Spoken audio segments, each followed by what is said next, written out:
मेरा मेरा क्वेश्चन नाम मेरे सुमन दो है। सवाल हैं आपसे सर। ये मेरा आपसे पूछना सवाल चाहता ये हूँ। है कि चलो मेरा तो सवाल ये है। जी, अब पूछने का वक्त है। आपके सवाल हमारे जवाब, तो पूछें। जब भी मैं कोई आपकी ट्वीट या वीडियो देखता हूँ और उसके नीचे जो रिएक्शन देखता हूँ वो बड़े मायूस क्यों होते हैं और बेजा तनकीद उसमें शामिल होती हैं। हमारी ज़िंदगी में भी कुछ ऐसे लम्हात आते हैं कि हम लोगों की बेजा तनकीद को बर्दाश्त नहीं कर सकते और जल्द डीमोटिवेट होकर अपनी मंजिल खो देते हैं। लेकिन जब से हमने आँख संभाली और आपको देखा है माशाल्लाह, आपने इन रिएक्शन का और इन बेजा तनकीदी सवालात का और जवाबात का नहायत ही एहसन तरीके से सामना किया और कभी भी अपने आप को डीमोटिवेट नहीं होने दिया। तो मेरा यही सवाल है कि आप माशाल्लाह ये किस तरह करते हैं, क्योंकि आज की कल की नौजवान नस्ल को इसी हौसले, हिम्मत और बर्दाश्त की ज़रूरत है। तो बराए मेहरबानी इसके बारे में कुछ हमें गाइडलाइंस दें और कुछ हमें समझाएं। जज़ाकल्लाह, थैंक यू वेरी मच। शुक्रिया जी। मैं थोड़ा सा उसको डीपर्सनलाइज कर देता हूँ, अगरचे जवाब में मेरा ज़ाती हवाला तो आएगा क्योंकि आपका सवाल ही मेरी ज़ात के हवाले से है। लेकिन अगर आप डीपर्सनलाइज करके देखें तो एक साइंटिफिक तरीका है अपने रिएक्शन को कंट्रोल करने का। नंबर वन, आपको समझना चाहिए कि रिएक्शन किन हलकों की तरफ आ रहा है, फिर आपको उसकी कैटेगरीज बनानी चाहिए। तो आपको 3-4 कैटेगरीज तो वाज़ेह नज़र आएंगी।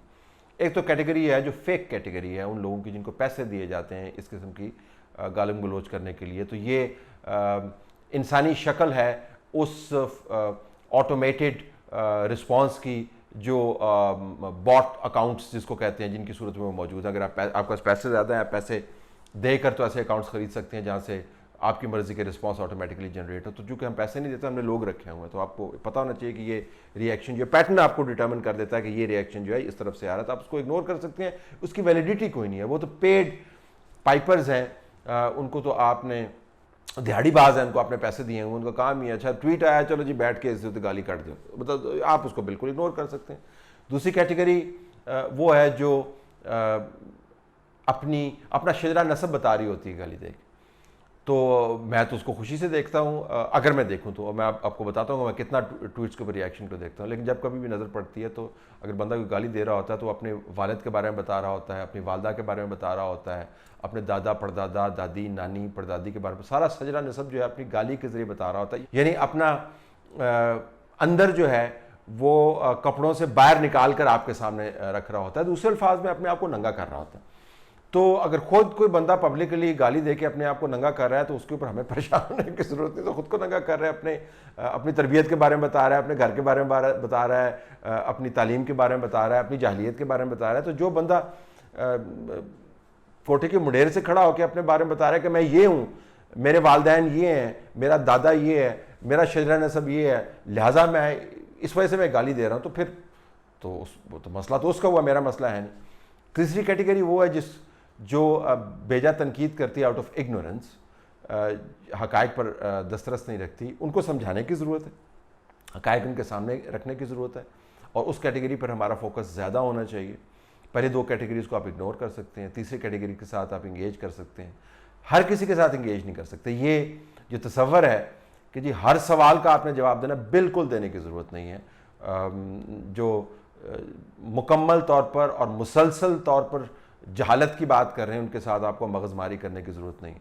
मैं किस तरह सैनिटी बरकरार रखता हूँ, फ्रैंकली एक तो मेरी टीम की मरहून मिन्नत है। I have got a very good team, small team but a very good team, और वो ज़हमत ही नहीं होने देती मुझे उल्टी सीधी बातें एक्सपोज करने की। मैं फॉलो नहीं करता लोग क्या बात कर रहे हैं। जो काम की बात कर रहे होते हैं, जिसके पैरामीटर्स हमने बनाए, वो फिल्टर करके मुझे दे देते हैं, मैं उसका जवाब दे देता हूँ, अगर जवाब देता हूँ तो। आपने देखा होगा मैं ट्विटर के ऊपर इंगेजमेंट मेरी बिल्कुल ना होने के बराबर है, फेसबुक के ऊपर बिल्कुल ना होने के बराबर है, क्योंकि मेरी टीम मुझे बताते हैं ये इश्यूज़ है, इसके ऊपर आप रिस्पॉन्ड कर दें, जो मैं कर देता हूँ। लिहाजा ओवर एक्सपोजर आपको करने की ज़रूरत नहीं। मुझे क्या ज़रूरत है एक ऐसे बंदे जो है फजूल बातें कर रहा है, मैं उसके साथ क्यों इंगेज हूँ। देखिए ना, मोहल्ले के अंदर आप दाखिल होते हैं, एक्सट्रीम एग्जाम्पल मैं आपको दे रहा हूँ। मोहल्ले के अंदर आप दाखिल होते हैं और एक वहाँ पर गली के कोने में एक जानवर खड़ा है जो मुसलसल आपकी तरफ जो है ना काटने को आपको दौड़ता है। तो आपके पास 2 ही ऑप्शन हैं, या आप दरगुजर कर लें, तो या आप उसके साथ लड़ाई में पड़ जाएं। तो लड़ाई में आप पड़ेंगे तो उसी जैसे हो जाएंगे। ज़रूरत ही नहीं है उसके साथ इंगेज करने की। आपको पता होना चाहिए कि महल्ले के किस कोने के अंदर कौन सा जानवर खड़ा हुआ है और क्यों वो बात कर रहा है। और अगर कोई अच्छा इंसान जो है वो आपसे रहनुमाई मांग रहा है या मालूमात मांग रहा है और सख्त सवाल इस वजह से कर रहा है कि आपसे कोई गलती हुई है, तो उसको अपने सीने से लगाएं, सर आंखों पर रखें। लेकिन हर सवाल का आपने जवाब बिल्कुल नहीं देना। तो अगर 3-4 चीज़ें आप अपनाएंगे तो सैनिटी प्रिवेल कर जाएगी। और सबसे आखिरी बात, जिनको तशहीर का शौक़ है ना, उनको इस किस्म की तनकीद से डर लगता है। अगर आपको अपने काम से काम है कि आपने मालूमात देनी है, कोई माने ना माने, तो ज़िंदगी आसान हो जाती है। तो मुझे कोई तशहीर का शौक़ नहीं है। जो मेरे ख़्याल में जो काम हमारे करने का वो हम कर रहे हैं। जब अखबारात जो है 5-6 हज़ार लोग पढ़ते होते थे, हम तब भी उनके लिए लिख रहे थे। अब सोशल मीडिया के ऊपर है, जब लोग कुछ सुन लेते हैं, कुछ नहीं सुनते, तब भी यही बात कर रहे हैं। तो अगर लोग फजूल बातों से बाज नहीं आएंगे तो आप क्या अच्छी बातें करना छोड़ देंगे? तलत भाई, ये जो गंदी गाली और 10 साला सियासी प्लान, ये तो आपने अपना तजिया दिया है। पीटीआई के लोगों की जो राय ली या उन्होंने आपको इन्फॉर्म किया, आपने अपना तजिया नहीं दिया कि आप क्या समझते हैं कि ये गंदी गाली और 10 साला सियासी प्लान कामयाब होगा, चलेगा, कहाँ तक चलेगा? ज़बरदस्त सवाल किया वैसे आपने। मैंने वाक़ईतन अपनी राय इसके ऊपर नहीं दी थी। मैं आपको दे तो अपनी राय। देखिए, ये दोबारा साबित होता है कि आप जो व्यूअर है उसकी जहानत को अंडर एस्टिमेट नहीं करें। मैं डिलिबरेटली इसलिए नहीं कि मैं आपसे छुपाना चाहता था, लेकिन मौजूद चूँकि और था, इस वजह से मैंने राय नहीं दी। आपने पूछा, मैं राय दे देता हूँ आप। ये वाक़ईतन मंसूबा है। इसमें सबसे बड़ी हैरानी की बात यह है कि जिन लोगों ने मंसूबा बनाया उनका मफरूज़ा ये है कि ये कामयाब हो जाएगा। उन्होंने पाकिस्तान को एक रोबोट की तरह देख रहे हैं कि ये बटन दबाएंगे तो वो हो जाएगा। अभी तो ऐसे ही हो रहा है, ये बटन दबाते हैं तो वो इलेक्शन का रिजल्ट निकल आता है, वो एटीएम दबाते हैं तो वहाँ से पैसे निकल आते हैं, वो बाजू मरोड़ते हैं तो वहाँ से आवाज़ निकल आती है। जज अरशद मलिक के जो मशहूर कोट हैं जी कि इधर से तार को आप दबाते हैं तो उधर से आवाज़ निकल आती है, वो बिल्कुल वैसे साज जो है ना वैसे ही बज रहा है। ऐसे नहीं बजते 10 साल तक साज। ये पाकिस्तान बड़ा डायनामिक मुल्क है।